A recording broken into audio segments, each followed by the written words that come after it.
If your left hand itches, wait for money. If it's the right one, get ready to give. When you leave the house, step with your right foot, otherwise it will not lead all day. Sneezing means someone is remembering you. And in order not to jinx it, knock on wood. If the left eye twitches, you are expected to be good. If the right ear is on fire, let them praise, and if the left ear is on fire, then they slander. Many of these strange superstitions remain common in different parts of the world, but they all originate in Bulgaria and the adjacent mountainous regions of the Balkans. This part of the world is known for its supernatural stuff. These regions are often associated with vampires and other monstrous creatures that predominate in Slavic folklore. Many of them are believed in to this day. Today, we are going to talk about a story that is also imbued with something supernatural. It's a disappearance. Interestingly, this very disappearance is considered one of the most unusual, unsolved cases of our time. It happened in the summer of 2014 near the airport of Varna, in the historical seaside resort capital of Bulgaria. This is a story about a 28-year-old German Lars Mittank, who was vacationing at the Golden Sands Resort, where he went with his fifth friends and former classmates on June 30, 2014. Lars was abroad for the first time.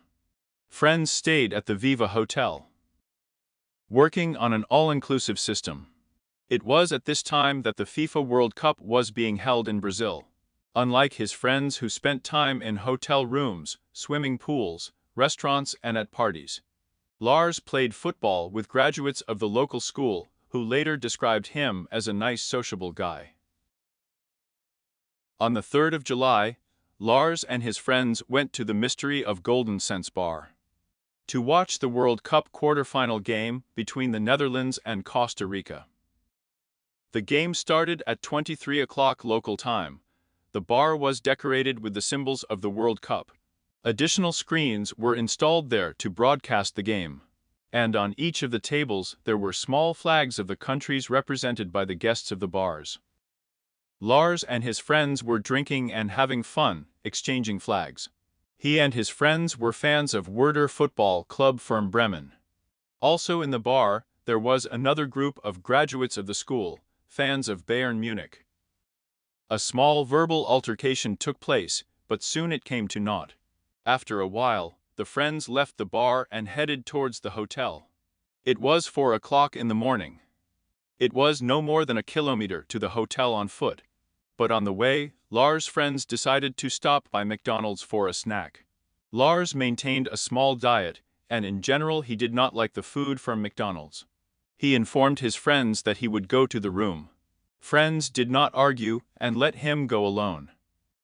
In the morning, Lars met with friends, and told that at night on the way to the hotel, he was beaten by some people, either Russians or Bulgarians.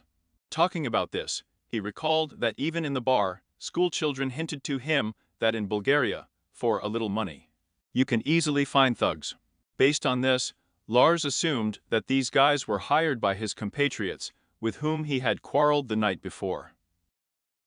Lars's ear is swollen. He called his girlfriend and told her what had happened. The girl insisted that Lars go to the doctor, to which Lars replied that on a day off, the doctor most likely does not accept, and in general, the sores will pass by themselves. On their last day of rest on Monday, the 7th of July, friends booked plane tickets to Hamburg.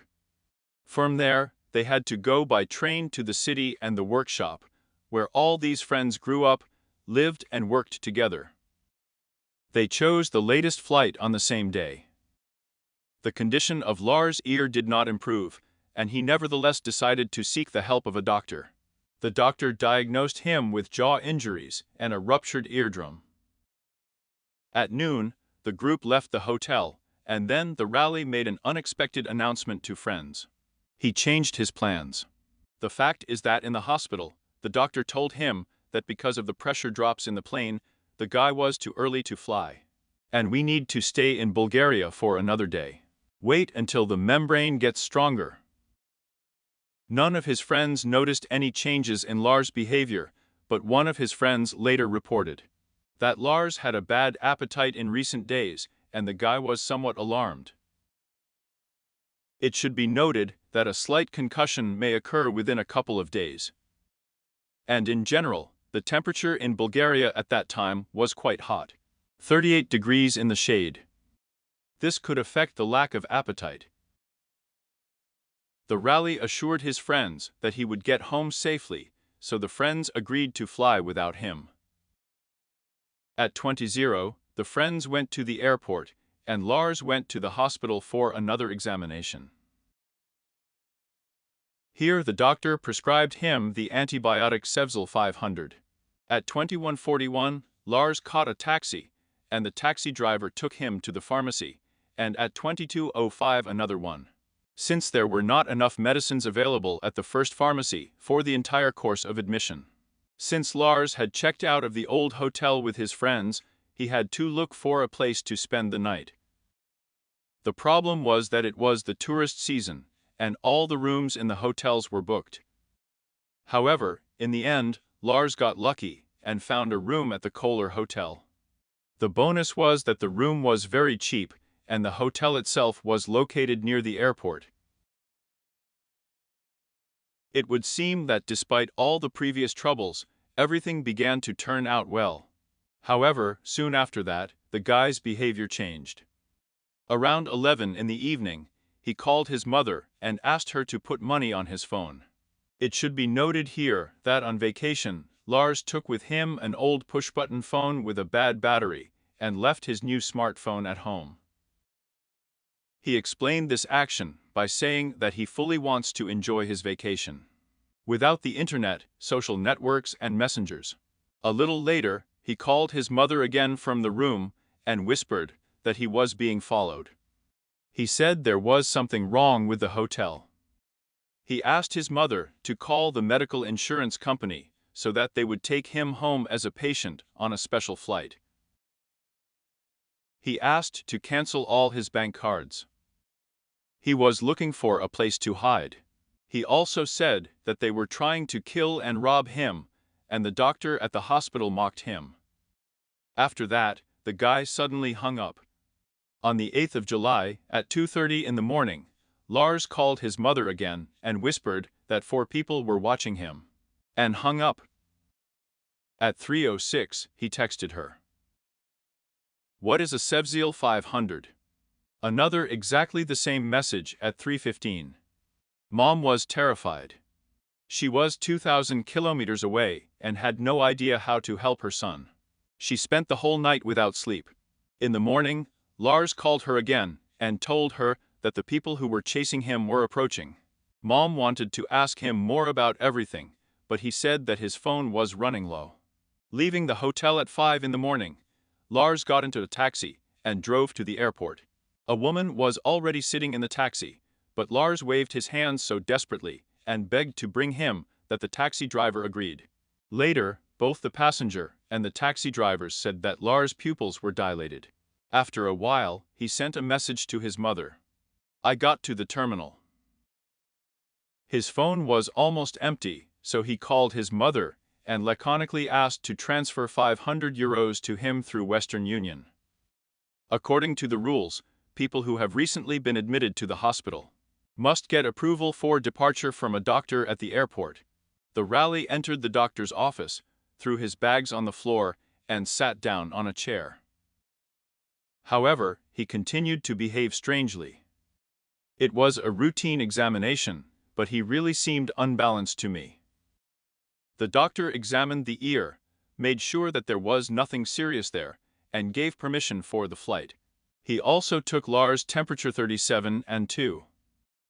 The doctor offered to give Lars a pill, but he refused. The doctor noticed that the guys are being pursued by paranoia. He didn't trust the medications he was given for ear pain. Constantly looked around, behaved strangely. Then a builder entered the doctor's office. One of the terminals was under repair. The rally tensed and trembled all over. He muttered something to himself and said, "I don't want to die here. I have to get out of here." Suddenly, he jumped up from his chair and ran out of the office, leaving his luggage on the floor. He ran past exits, check-in counters, and baggage claim points. Then I ran out to the parking lot and rushed into the forested area around the terminal, where dense trees fit tightly together. He was filmed by CCTV cameras, and that's it. From now on, Lars Mittank was never seen again.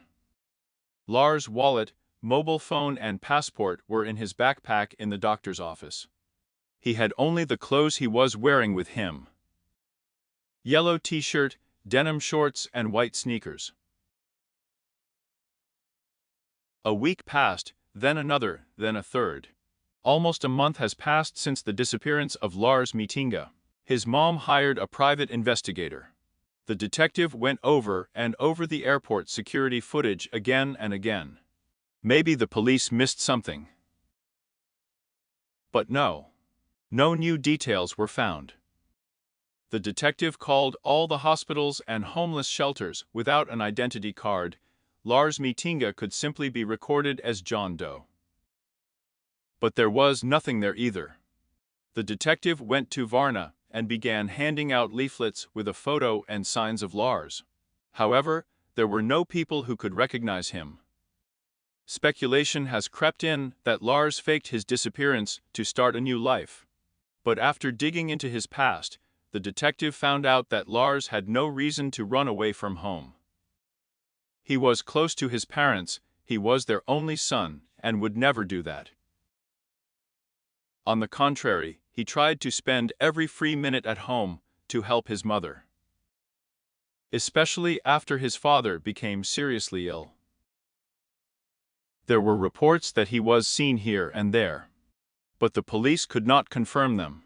A year after the disappearance, a trucker saw a very similar young man hitching a ride on a deserted road in the vicinity of Varna. In Poland, there was a homeless man who looked very similar to Mittank. One of the Reddit users claimed to have seen Lars in Canada. However, this publication was later deleted. The rally loved active recreation. He knew how to hunt, fish, and set snares. Could he survive the elements? In summer, it is extremely hot in Varna. It is almost impossible to survive without water. There is a big river near the airport. The police suggested that Lars could have found a hut on its shore and settled there. But the police checked the water area of the river with the help of drones, and then with search dogs. But they didn't find anything. 2 years later, in December of the 2016 year, there seemed to be a breakthrough in the case. Police in the Brazilian port of Velo noticed a man walking barefoot on the highway. He looked disoriented. The clothes were shabby. The man didn't know who he was. A photo of this man lying in a hospital bed was scattered on social networks. It was the spitting image of Lars Mittank. Same height, same build. It all fit together. But, unfortunately, it wasn't Lars. This person turned out to be Canadian Anton Filippa, who disappeared in Toronto 5 years ago. In 5 years, he crossed 10 countries on foot without documents and money. How he managed it is still unclear. As it turned out, Filippa crossed the US border. From there he reached Mexico, after which he visited Guatemala, Costa Rica, Panama, Colombia, Venezuela, and Argentina. He walked most of the way. Sometimes he hitched rides or hid in trucks and rode like a hare. On the way, the man ate fruits and berries. In the cities, he got food and clothes from garbage dumps. As a result, he was reunited with his family. And Lars' mother sincerely believes that one day such luck will smile on her family. Today, the disappearance of Lars Mittank is one of the most famous disappearances of people captured by a surveillance camera. Some believe that he deliberately staged his disappearance. Others believe that he overdosed on drugs and subsequently died of an overdose. Still others believe that the guy was enslaved. And this version is not surprising, since Bulgaria is one of the leaders of the EU countries in terms of human trafficking. People are forced into slavery, prostitution, and drug trafficking. So what happened to Lars Mittank? And what could have caused his strange behavior before disappearing? Although the only diagnosed injury was a ruptured eardrum, it is quite possible that there was also a slight concussion or other head injury, which caused Lars to show disorientation, a feeling of paranoia, and other factors that led to his disappearance. It is also necessary to clarify the situation around the drug Sevzil 500, about which Lars wrote to his mother. This is an antibiotic with the active substance cifrazil. In Germany, it is not prescribed because it is a very strong substance with a certain number of side effects. Some researchers show that CBD is safe on its own, but in combination with alcohol and drugs can behave in unpredictable ways. If this is indeed the case, then there is no official diagnosis that could confirm this. And so many years later, the whereabouts of Mittank, alive or dead, remains a mystery.